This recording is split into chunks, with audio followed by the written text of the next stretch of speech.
Hello and welcome to the first track guide of 2024 Season 4. This is week 1 at Watkins Glen in the NASCAR NextGen Cup car. And here we are again, Team Conti Sim Performance here to take you for a couple laps around Watkins Glen International Speedway and show you some tips and tricks of how to tackle this very fast and fun road course. The Watkins Glen is often described as the super speedways of road courses on the NASCAR schedule because of how fast it is. There's a lot of high-speed corners. There's a few high-speed braking zones, but it's a very fast-flowing road course. So on a scale of 1 to 10, as far as difficulty is concerned, this would probably be like a 2 or 3. Very good beginner road course for people that are new to road racing in the NASCAR cars, but still very tricky nonetheless. So I'll take you for a lap or two inside the car, and then to give you a better vantage point of what's going on and how I'm taking corners and all of that, I'll go outside the car and really begin to break it down. I am attempting to do this live, which is against my better judgment, because typically at a road course you need a couple laps to get your bearings, but bear with me and see what we can do here.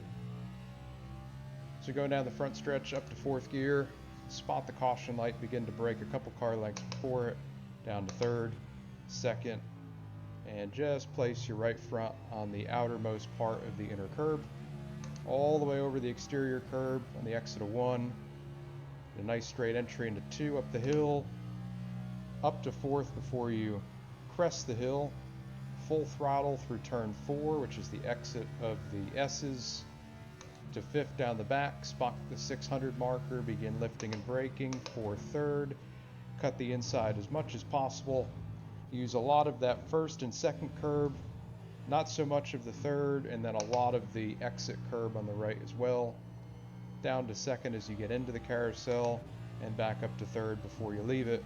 Lots of runoff to use on the exit of the carousel. Back to the right hand side of the track, brake at the break in the grass, down to 3rd. 2nd as you approach the apex, definitely has a tendency to get a little bit tight there. Back to the left hand side of the track for 7 and into the apex to complete the lap.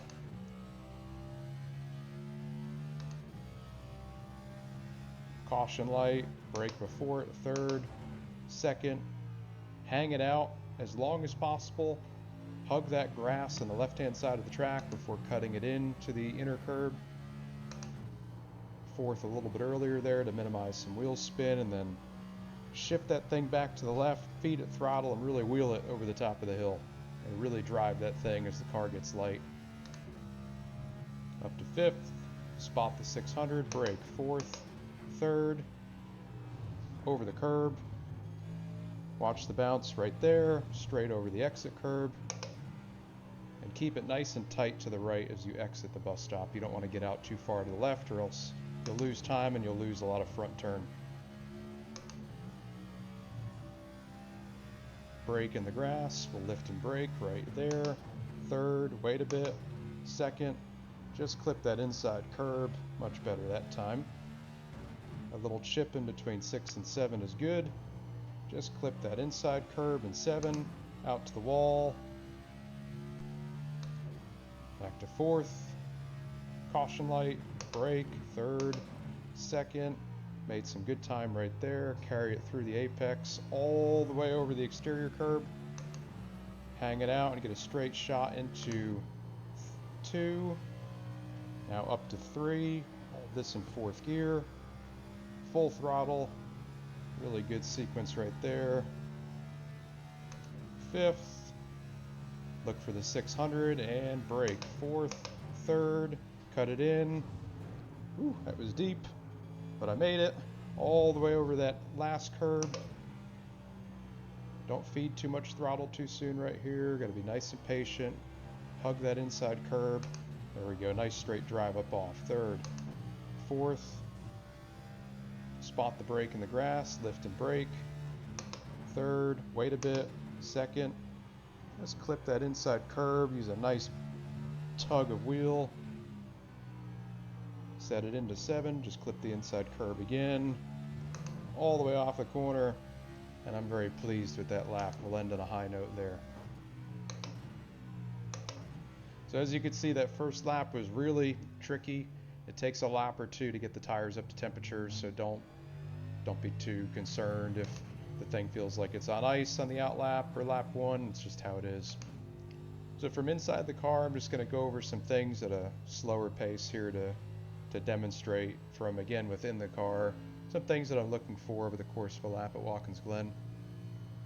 So we'll start in the middle of the track here. So starting with the bus stop, like I said, the 600 markers, which are on the left and right hand side of the track, that's where you're really going to start lifting and braking. Now right here, okay, and I'm going to stop so we can really see it. This is where you want to position your car, right here. And you can see I'm going straight over this first curb in the bus stop. And I'm angling my car in such a way that if I did hit the end of the guardrail there, which a lot of people will do, and there's some funky things with netcode where you'll be behind somebody and it looks like they hit it, but they really didn't, so be careful for that. But anyway, if I were to hit this guardrail, I would want to hit it with my right front. Now, if I back up here, a common mistake that people make going into the bus stop is that they'll start cutting it in too soon. And what I mean by that is they'll kind of take the bus stop, and when they get to the first curb, they're over here, right? And if I were to take the bus stop at this angle, okay, first of all, I'm probably going to hit the guardrail with some of the right front, but a lot of the door. So my angle's already off. And if we just stop and look at my trajectory right here, okay, where's my car pointed? My car is pointed toward the grass. So I cannot make this corner. Like that curb that's up there, that first left curb in the bus stop, I will never have any chance of hitting that curb at this angle. Unless I just completely slow down and go like 30 miles an hour slower through this first part of the bus stop, I will not be able to get through this corner without hitting the grass or having to slow way down. So common mistake that people make in this place that I wanted to really highlight. Make sure that your angle and your trajectory over this first curb past the end of the guardrail is correct, or else you will just absolutely hemorrhage lap time in this one particular part of the track, and you can gain or lose a lot here. This is not necessarily a passing zone because of how fast it is now. It can be if you're far enough alongside somebody down the backstretch. But when you're running by yourself and you're trying to make lap time, the bus stop is really where most people lose the largest majority of their lap time, aside from the S's. Those are the two hot spots. So anyway, picking back up again here, so fully over that first curb, and as I cross that first curb, I want very little brake in it. It's very important as well. As I cross that first curb, I don't want to be on the brakes too much, because if I am, when I land off that first curb and I end up right about here, if I'm on the brakes more than 10-15%, I'm going to lock those front tires up when the car lands and compresses. And if you lock the front tires up, you're not going to have any turn, and if you don't have turn, you're not going to get through the second part of the bus stop. So just a little bit of brake over the jump of the first curb. Really use a lot of this second curb here, and then we want to just clip the third curb at the left front and straighten out our exit so we exit the bus stop over here. Now, stopping again, this is where you want to enter the carousel from. A lot of people will come off this curb here, and the car will kind of be pointed like this, and they'll try to enter the carousel from up here. You would think, okay, wide arc, I'm going to be able to carry more speed entry to center.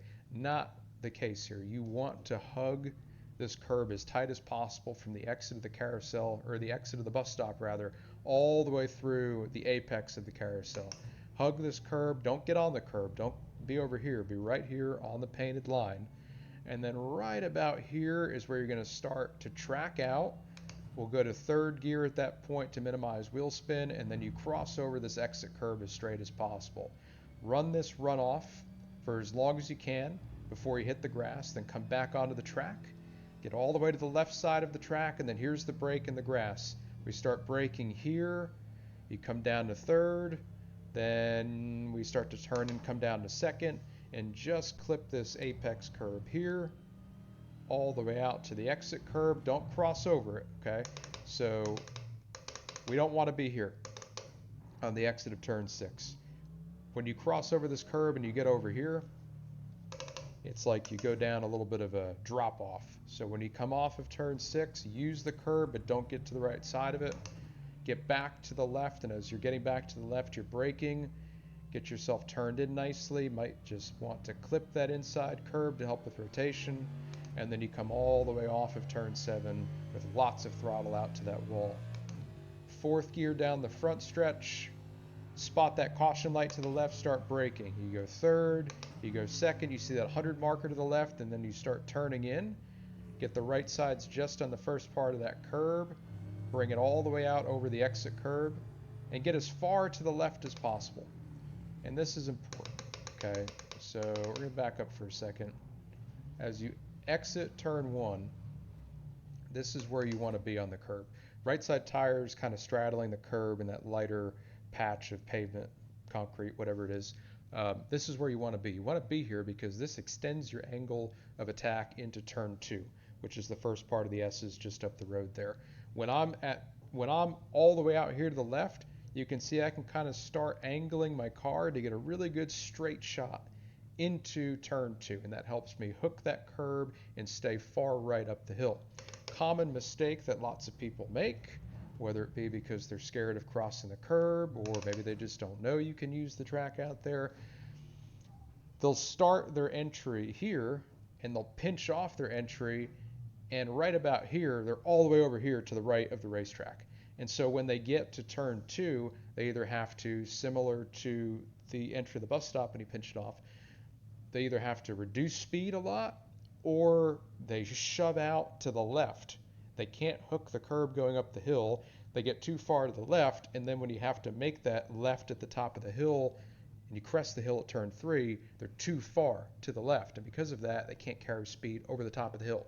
So what you do right here, all the way before the entrance of turn 2, will affect what happens for the rest of the S's all the way to the top of the hill. So you come off here, you've got your nice wide entry, 3rd gear, you get to 4th gear somewhere in here depending on how good your rear tires are, and you just hook this right side, hook this right side, hook this right side, and then right about here you give it a flick of wheel and you start feathering throttle all the way over the top of this hill. Clip that inside curb a little bit, but by the time you get to the guardrail, you should be full throttle, just absolutely digging in 4th gear through the exit of 4, the exit of S's, and then getting to 5th before you start to approach the bus stop. So with that being said, that's a full lap at Watkins Glen from inside the car, showing some hot spots and some things to look for. Now let's get outside of the car, and we'll look at my hot lap and break this down at speed. So going into turn 1, caution light up the road, you should be able to see it. That's what I'm looking for. That doesn't mean that I'm lifting and braking there. That would be too deep. But when I see that I'm approaching the caution light and I feel like I'm getting close to it, that's when I start to actually lift and brake. So if we slow this down a bit, you can see I'm braking well before the caution light. But that caution light, as I'm inside the car and I don't have the vantage point we have here where I can see signage and things outside the track, that caution light is very helpful. So I'm lifting 2, 3, maybe 4 car lengths before the caution light. It just depends on how hard you're trying to push at that point in the run. I'm lifting about 70 to 80% max brake pressure down to 3rd gear, still sustaining about 60% brake pressure, hugging the grass, down to 2nd gear, and then I'm passing the 200, still hugging the grass. I'm passing the 100, still hugging the grass. And then I start my sharp turn from the grass to the apex. Carrying lots of brake, but slowly trailing off brake so I don't lock up the inside front tire. Still trailing brake, increasing wheel, reducing brake, and by the time I get to my apex of turn 1, again, like I talked about when I was inside the car, we want to get to this first seam here and put the right sides just there. It helps set the car down and helps it pivot. But I want to almost be using 90 degrees of wheel lock at the apex. That is how we get some good front turn, and we are able to make the exit of turn 1 and have a good straight shot over the curb on the exit.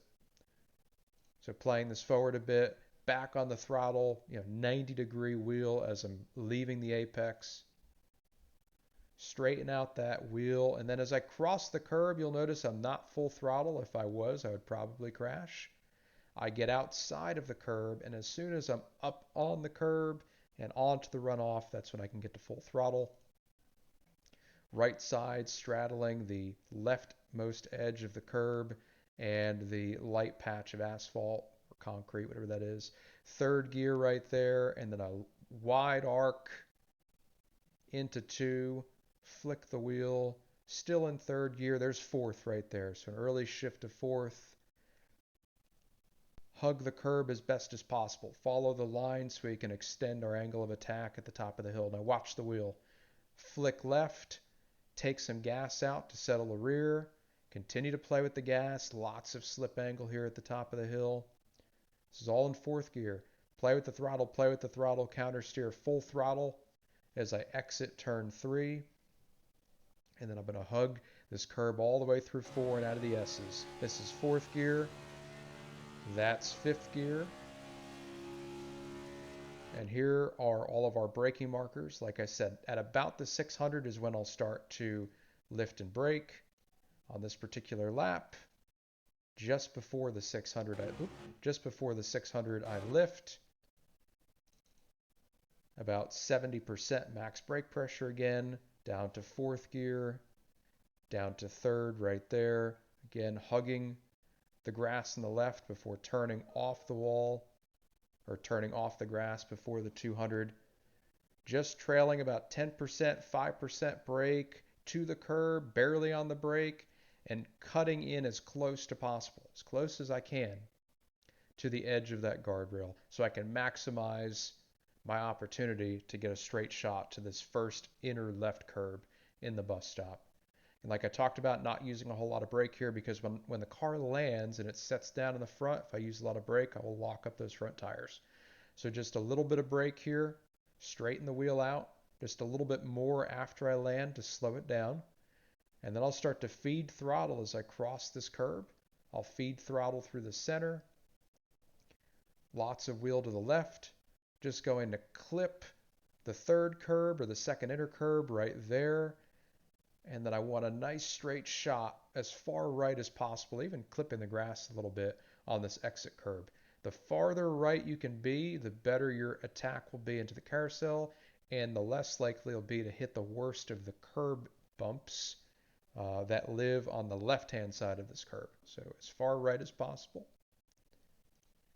This is third gear right here. Second right there as I enter the carousel, and then start feeding throttle. Feed throttle, feed throttle, feed throttle. Start tracking out. Third gear once I'm straight. Fourth gear. And then I'm spotting this brake in the grass on the right-hand side of the track. Spot the brake. Begin to lift there. Heavy brake again, 70-80%. Down to third gear. Not turning in, not rushing to second. Start turning in just before the 200. Approaching the apex, there's our second gear. Just going to clip the inner curb to induce some rotation. Right there. Almost 90 degrees of wheel lock again before feeding throttle. Watch the wheel spin. We want to use this exit curb, but I don't want to get to the right of it. So you'll see I get the whole car on it, but I don't want to get to the right of it. Perfect, right there. Whole car on it, but not too far right. I'm going to bring it back to the left and start braking as I'm heading to the left side of the track. Braking, heading to the left side of the track, and all the way left. This is all in second gear at this point. And then slowly taper off the brake before putting a big tug of wheel into it to get it to turn into the apex for 7. Clip that curb, and as soon as you clip it, if you've got your angle right, you should be able to start feeding throttle into it. Feed throttle, watch for the wheel spin, get a nice straight exit off of 7, and drive the car all the way out to that wall as close as possible. We'll go one more time with the lap at speed from outside the car. I will cut out and let you all enjoy the lap. Pay close attention to the inputs in the bottom, and I will talk to you again in about a minute and 11 seconds.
And there you have it. So there's a really respectable lap around Watkins Glen in this next-gen car.